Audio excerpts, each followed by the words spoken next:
We're live, or as they say in UFC, we are live. Howdy, everybody. Aaron Boster here, and thank you for learning about MS with me.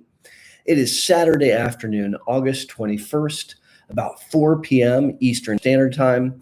I'm an MS neurologist from sunny Columbus, Ohio. I wanted to jump online and say hello, howdy, hi to this amazing, growing global online community of people impacted by MS. Even so, it is well. Just jumped on. Howdy do, madam. I hope that you are doing well. Lane is in the house and Greenbrier's in the house. Now, as you guys jump on, tell me where you're logging in from. So we've got someone from the UK in the house. We've got Northern Idaho repping right now, and Kansas and UT with H Goldilocks. This is fantastic. There is 53 of you that have jumped online. I'm going to give a moment for folks to jump in. Jason Bell knows the deal. Once we get enough people online, we're going to flame up the entire chat. When you fill the entire chat full of flames, I'll take your very first question. Oh, we've got one of my favorite viewers online. Shmina, how are you doing? Up in Norway, howdy, hi. I've got Los Angeles and Minneapolis, Indianapolis, Chicago. Haiti is in the house. This is fantastic. There are 64 of you that have jumped online. I'm going to give it a few more moments for folks to find us and gather around in this global village. MS Water Challenge. I've got my mighty water glass here. This is actually from Columbus Brewing Company here in town. I've got Andre from Moscow, Russia. That's awesome. 11 p.m. out in Moscow. That's very, very exciting. There are a host of people. We've got 67 folks. Now, to get things cooking, guys, flame up the chat for me. Go ahead and fill the entire chat column with flames. As soon as we get those flames going, we've got Portuguese Beauty in Sacramento who's flaming it up. Go ahead and, H Goldilocks has got some flames. Kyle Roberts in Springfield is flaming it up. We're almost there, guys. Get the whole thing filled with flames, and I'll know that you are ready to rock and roll. All right, first question from Lynn. Howdy. What diet should we follow? As my neurologist said, to manage my MS through diet or meds, but didn't elaborate. So Lynn, diet is a super hot topic in MS, and we could talk about diet for the next several hours. Suffice to say, there's no diet that has been unequivocally proven to slow multiple sclerosis. There are a lot of diets that have been proposed in MS to help with various things. And to date, we don't have a diet that has been shown to slow the disease. That doesn't mean that it's not important, because it is important. And it's my strong belief that by managing diet, you can improve many, many symptoms in MS, particularly fatigue, cog fog, and mood. I think that it's very, very important to keep that in mind about one of the benefits of a really healthy diet. And there's a lot of out-of-the-box diets that you can get when you're thinking about MS, and some of them are more impressive than others. My opinion is that none of them are something that I recommend de facto to all my patients, like always do this diet or always do that diet. That's not my opinion. My opinion is if you're looking for an out-of-the-box diet, if you don't want to do any thinking on your own, so to speak, maybe you're just trying to make sense of the disease and you just need to grab something, well, then I would look at the Overcoming MS or the Holism diet. That's probably my favorite out-of-the-box diet. Although I don't know that that's what I would necessarily recommend if I really wanted to get in it to myself. Now, if I really wanted to invest in diet, I think I would divide my thoughts as follows. Number one, up your water game. All right. Maybe more important than anything else we may say, most of us run around dehydrated. I saw a statistic that 75+% of Americans are dehydrated. And that's a lot. And so if you can up your water game, that's a great start. Let's all have a glass of water real quick, and we'll talk about why upping your water game is so darn important.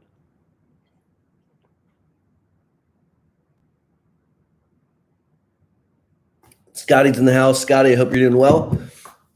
Definitely drink up some water, buddy. So one thing about drinking water is that it fills you up. So you lose weight by drinking more water because you're less full. When you're drinking water, you're more hydrated, and so you have less spasms and cramps. You also have less constipation. You also have less urinary tract infections because you're constantly flushing your bladder. You sleep better, you have more energy, you improve your mood by drinking water. That's actually true. And so there's a lot of things that will benefit us if we can drink water. And when I talk about drinking water, I'm talking about adding a glass of water with each of 3 meals. So have breakfast and have a glass of water. It doesn't need to be this size glass. It could be a normal size glass of water. 16, 20 ounces is fine. And then I would do that again with lunch. And then I would do that again with dinner. So breakfast, lunch, and dinner. Now, if you can simply add in a glass of water between breakfast and lunch, and between lunch and dinner, you're in there like swimwear. You'll have really upped your water game. And you want to try to drink the majority of the water in the first half of the day. You don't want to really catch up on water after dinner and be pounding water and then going to bed and be making urine, because you're going to make urine all night. You'll make urine for about 6 hours after your last glass of water. So stacking it earlier in the day is really, really a good way of doing things. So that's upping your water game. Now, some people say, Aaron, I don't like water. Okay. I think sparkling water is acceptable. There's lots of sparkling waters like La Croix or Pellegrino or what have you. And that's an alternative if you don't like just tap water. You can put lemon in your water. I love putting lemon in water. I think this is really tasty. There's a lot of things. You can even use that Mio stuff where you squirt in flavor and then it tastes like sweet tea or lemonade or something like that. But you definitely want to up your water game. That's going to be important. All right, so after we get through upping our water game, what else can we do for diet in MS? Well, from a supplement standpoint, I want you to take a multivitamin, because most of us don't have all of the vitamins and minerals every single day. We're not eating enough green things. And so by taking a multivitamin, you're really helping yourself out. And it's my opinion that most people benefit from supplementing D3. So in MS, we want your vitamin D level to be above 50, but below 100. And in sunny Columbus, Ohio, that is super hard to do just by sunning yourself. Now, if you could spend 15 minutes shirtless in the sun each day, you'd soak up 5,000 international units. But given that most of us don't walk around shirtless outside, particularly in the winter, we take a pill. Now, beyond that, I don't think that we need to get into massive amounts of supplements. I would consider adding a probiotic. Increasingly, I'm thinking probiotics are the jam. And I think that they're very, very helpful in regulating bowel function, helping with constipation and diarrhea, bloating, and a bunch of other things. And so I might consider, after I up my water game and I take a multivitamin and vitamin D, I may add some probiotics. Now, as far as what kind of food to eat, what I'm recommending to you is that you eat single ingredient food. So in other words, like food like apple, chicken, broccoli, asparagus, carrot. In other words, I want you to eat real food and whole food. And I would recommend avoiding heavily processed foods. So a DiGiorno's frozen pizza is pretty delicious, but it's not exactly healthy. It's not exactly a whole food. It's been so terribly processed. There's not a lot of fiber. There's not a lot of vitamins and minerals and nutrients. There's not a lot of protein. It's a lot of simple carbohydrates and a lot of processed sugars and whatnot. So I want you to avoid fast food. I want you to avoid soda pop. I want you to avoid foods with ingredients that you can't pronounce. Now, if you do that, you're going to find that you lose weight and that you have more energy and you feel overall much, much better. It's a very challenging diet for an American, but it can be done. So there's a lot more that we could say about diet, but we've been chit-chatting now for about 9 minutes and I've only addressed one question. And so let's jump into a couple other questions. All right, guys, can we get more flames in the chat? Do you guys mind if we fill up the chat with flames? I just love it when you guys do that. It lets me know that you're there, you're out there, that you're listening, that you like what we're doing. So go ahead and flame up that chat for me. It just makes me feel super awesome.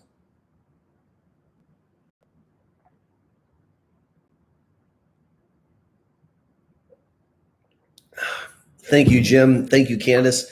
Thank you, Green Color Star. Thank you, Dedner. This is great. All right. Thank you, Angela. Thank you, Portuguese Beauty. Tyler, I appreciate it. Thank you, John. Jason. Thank you, Marin. This is great. Austin's in the house. All right, guys, let's take a look at some other questions. Thanks for all the love. and all the flames. I've got John, who is throwing up some turkeys. John, that's awesome. A master of turkeys. All right, so let's look at some other questions. I know that I missed some earlier when I was being long-winded with my diet answer. But now that we've got some more flames, we'll take some more questions. All right, let's see here. So, Michael Dial asks about remyelination therapies.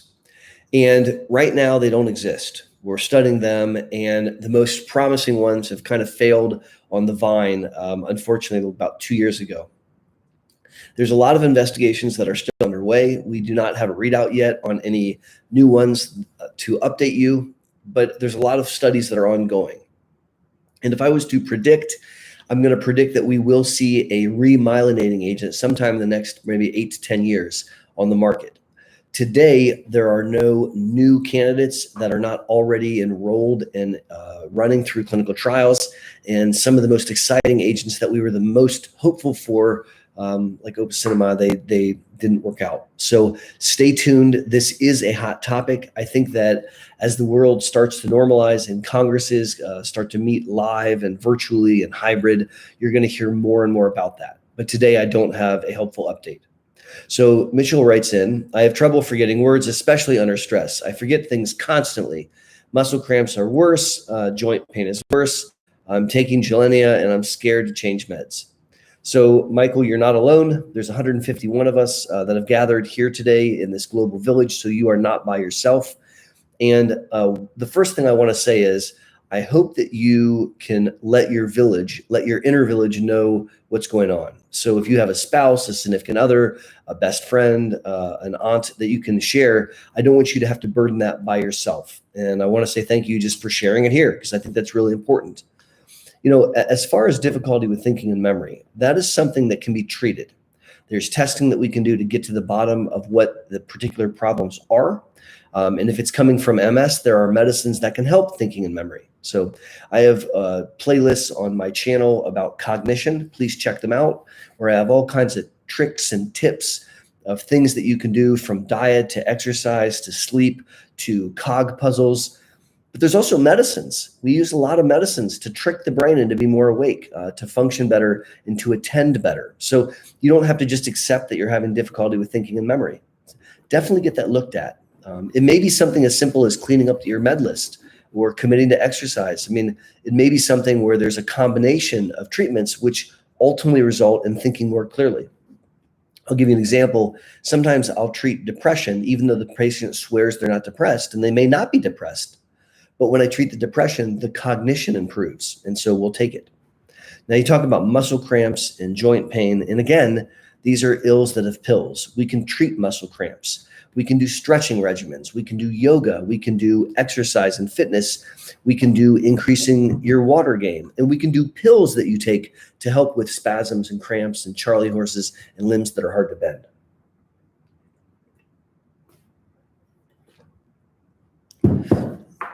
Now, you say that you're taking Gilenya and scared to change. That's a conversation. So if you're scared because of a rebound phenomenon, I wouldn't be, because there are ways to mitigate the risk of rebound by coming off of Gilenya in a careful manner. I, for example, like to stop Gilenya and then a month later, pulse with steroids, a month later, pulse with steroids, a month later, start my new therapy.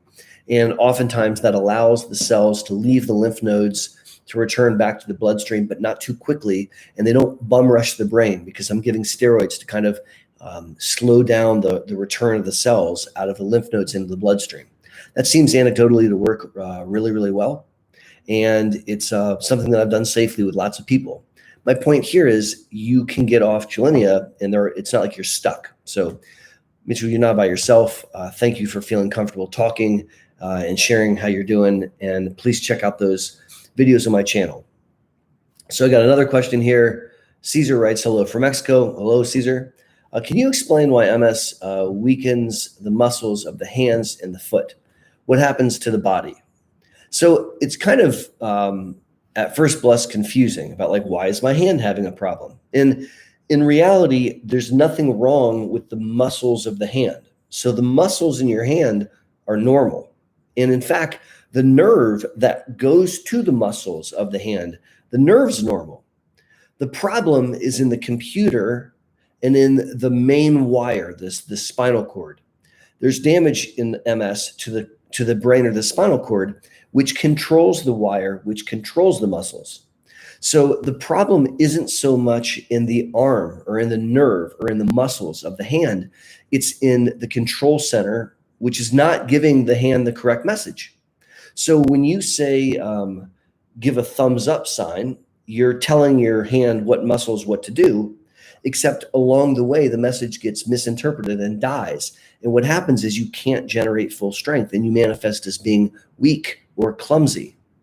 It's a little eerie to think about. The problem's not in your hand or in your foot. It's in your brain or spinal cord, the control centers that code for your hand and foot. Now, it doesn't mean that you can't rehabilitate. And just because your hand and foot are weak doesn't mean you can't get them strong. Now, I'm not selling snake oil. Like if you just pay $9.99 for limited time only, you'll fly around the room. But by doing physical therapy, by doing occupational therapy, and by strengthening and stretching the muscles, you can improve and regain function. And one of the best ways to do that is to hook up with a physical therapist or an occupational therapist. We can do that. You can do that in the home, or you can do that in a suite. And we find that to be very, very helpful with our patients. Absolutely. So Kyle writes, which non-narcotic pain medicine helps with severe joint pain? So Kyle, MS doesn't cause joint pain directly. It can cause it indirectly. So MS doesn't damage the joint, but if your left leg is weak and you kind of limp, and so you're putting more weight on your right side with this limp, you're stressing the right leg, the good leg, in a way that's not normal. And so you can imagine if you had a hitch in your giddy up and you were putting more weight on your right side for years, over time, you can damage the hip and the knee on the good side. And so it can result in joint damage and joint pain. And what do we use for that? Non-narcotics is the right way to go. We don't want to get involved in narcotics.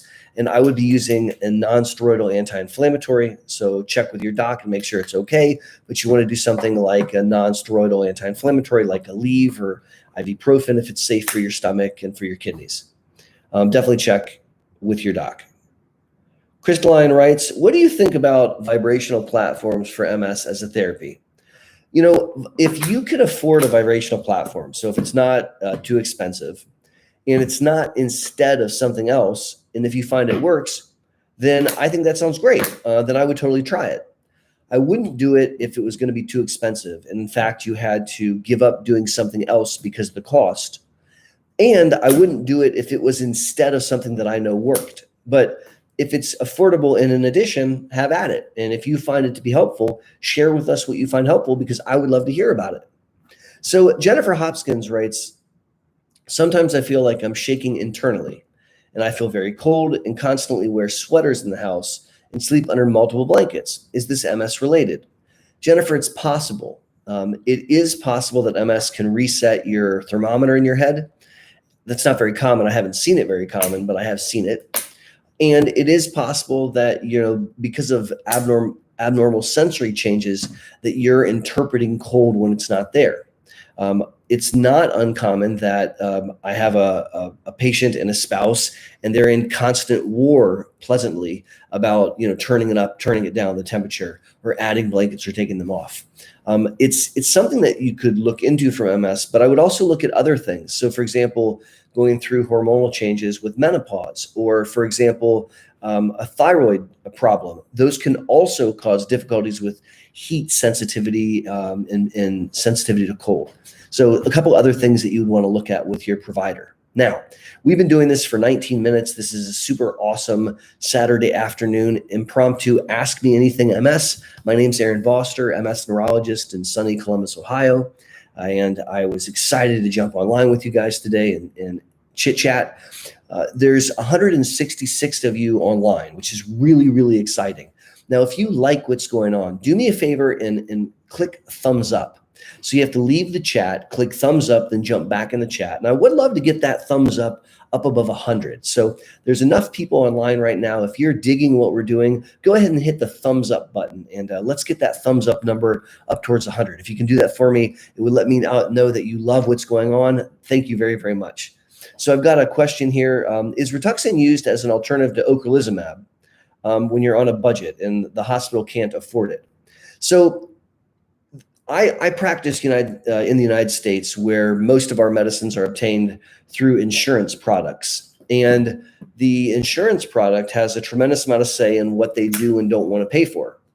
And so I have run into a couple situations where the insurance says, look, I know Ocrevus is on label, but we can get generic Rituxan cheaper. And so we're not going to approve the Ocrevus, but we will approve generic Rituxan. And in my clinical experience, I don't really notice a big difference between one drug or the other, speaking in generalities. Now, everybody's an individual, and with some patients, they definitely respond more to Ocra or more to Rituxan. But all comers, I don't have a problem trying out one or the other, because I think that they're very, very similar. I think they're more similar than different. I don't know it's so much that the hospital can't afford it, that the insurance company wants to save $1. The downside of that, mind you, is that there's more data supporting the use of ocrelizumab. We know a lot more about ocrelizumab than we do about Rituxan in formal clinical trials and MS investigations. And so if an insurance company, like I described, kind of forces you to take off-label Rituxan, there are some disadvantages to that, in my personal opinion. Let's see. So I've got a question. Let's see what we've got here. Anatola writes, do you still think MS shots should be taken off the market? What about drugs like Plegridy? So Anatolia is referencing a video that I made earlier this summer, where I proposed that I could make MS better across the entire country simply by removing shots off the formulary. And when I say shots, I want to be clear that I'm talking about interferon beta products. So yes, Plegridy, Avonex, Rebif, beta-seron, Xtavia, those medicines. I'm also talking about Copaxone, Butopa, those medicines. I'm not talking about Kesimpta. So Kesimpta is a shot, but it's not a first-line shot. It's a monoclonal antibody. It's a highly effective anti-CD20 B-cell depleter. So when I say remove shots, I'm talking about first-line shots, the stuff that was available in the 90s. Now, if you want to know why I feel that way, go check out that video. I published it earlier this summer or spring, and I give a bunch of reasons why I really think that's the very best thing to do and why it would improve care in the United States. Do I still believe that? Yes, I do. Do I offer those drugs to my patients? No, I don't. The only time someone is on one of those shots is what I call a legacy patient, someone who's been on it and turns out that they're a super responder and they've had a perfect run of it and they've never had any breakthrough disease and they're tolerating it perfectly. And so we don't change what they're on. But that becomes smaller and smaller and smaller. So if you think about 1,000 patients at the Boster Center, I think we have one who's on Avonex as an example. So that was a great question. Thank you for asking it. Mind, Body, and Soul Meditation Music writes, I'm totally plant-based raw, also getting weak. What can be do? So I don't think can be is short for cannabis. I think you mean like, what can I do? And I think that there's more to MS management than just diet. One thing I will say is that if you're eating a raw plant-based diet, I want to make sure that you're getting enough protein. And so you might want to work with a registered dietitian just to triple check that you're getting enough protein in your diet, because I've seen people become kind of weakened because they're not getting complete nutrients. They're not getting enough protein. So Lauren writes in, when you have MS, are bowel and vision problems almost always a part of the symptoms? It's not a requirement that you have bowel problems with MS, although many of my patients do. I have a lot of folks, for example, that are really constipated and their gut transit's really slow. So that's not uncommon to see that. And vision problems are also not uncommon, whether that be optic neuritis or double vision, but it's not a requirement that that happens. All right, let's get caught up on some questions. Kevin writes in, if baclofen is causing fatigue, how do you combat that? Would removing baclofen help? What would you replace it with? So yes, unfortunately, Kevin, baclofen is a distant cousin of beer, right? So groggy, dizzy, sleepy are common side effects of baclofen. Now, if you start really slow, like 5 milligrams a night, and do that for a week, then go to 5 milligrams twice a day, and then do that for a week, and very slowly, maybe like work up to 10 3 times a day, typically your body can get used to it, and you acclimate to it, and it doesn't make you so sleepy. If you're really, really sleepy on it, and some people certainly are, we might not be able to tolerate taking it during the day, or we might need to consider a baclofen pump, and that way you're not sleepy at all. Xanaflex, which is another antispasmodic, is extremely sedating. And I have not found good success using Flexeril or Soma. And another thing we can do, which does not cause sedation at all, is to do Botox. So if there's a focal area of spasticity, we can shoot it, and that'll help a lot. Good questions today, guys.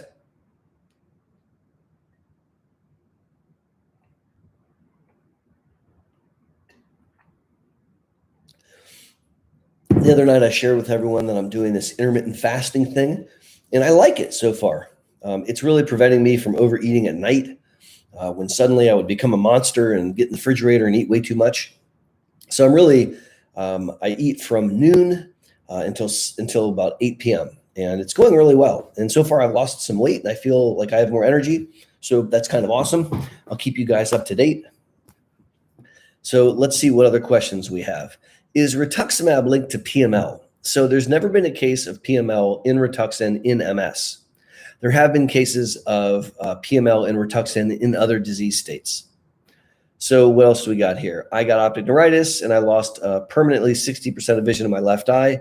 Is there any way I can get my sight back? So Mandy, it really depends on how long ago that happened. If it just happened, so there's a study that suggests that giving Dilantin, which is an old school anti-seizure medicine, along with steroids, might preserve some function.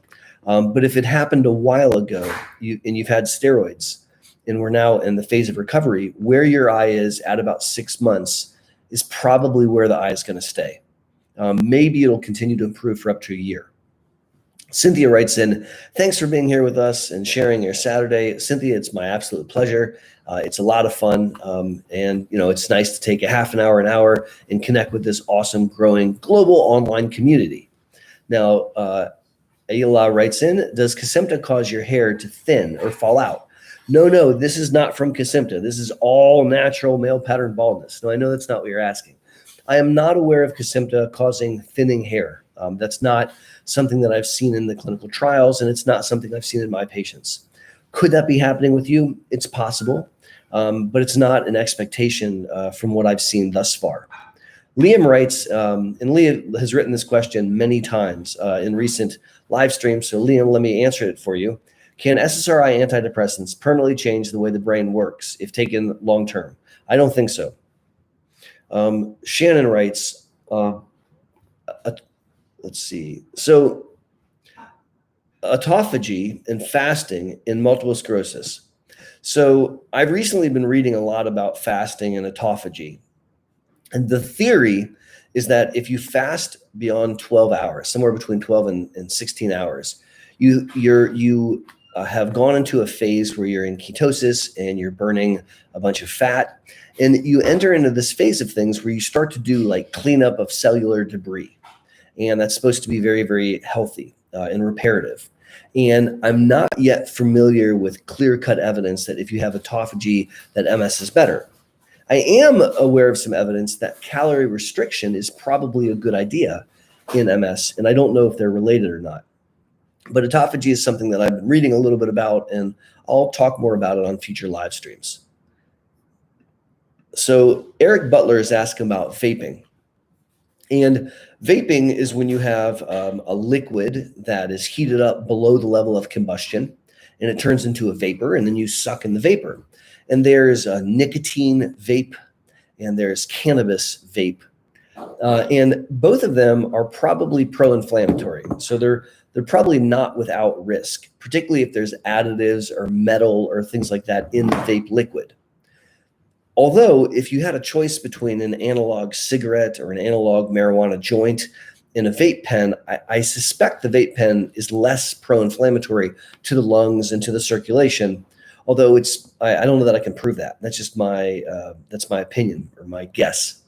So Julie writes in, I'm taking 80 milligrams of baclofen a day, physical therapy 3 times a week. My leg no longer goes straight out. It's stuck in a bent position. What would you suggest?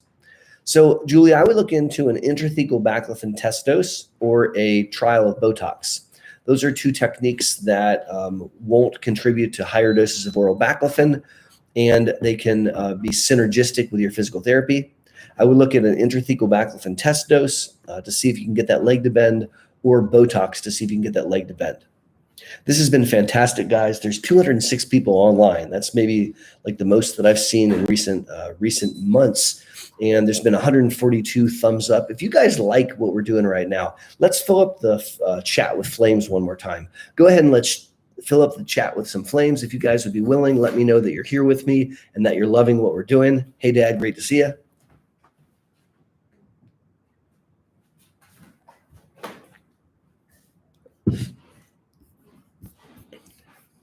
All right. Thank you, everyone. My name's Aaron Boster, and as always, thank you for learning about MS with me. It's awesome to be able to jump online and answer a few of your online questions about multiple sclerosis. As I mentioned to you, I'm going to start to schedule these once a month. And in fact, on Monday, you're going to get the first announcement because I'll be doing the very first monthly live stream in a formalized fashion this coming week. So tune in on social media. You'll get some updates and invites for that. I'm going to wish you a fantastic rest of your weekend. I'm going to go spend some time with my family. God bless you all. Be safe. And until the next time I see you in clinic or on one of my videos or here on one of my live streams, this is Aaron Boster saying God bless. Take care.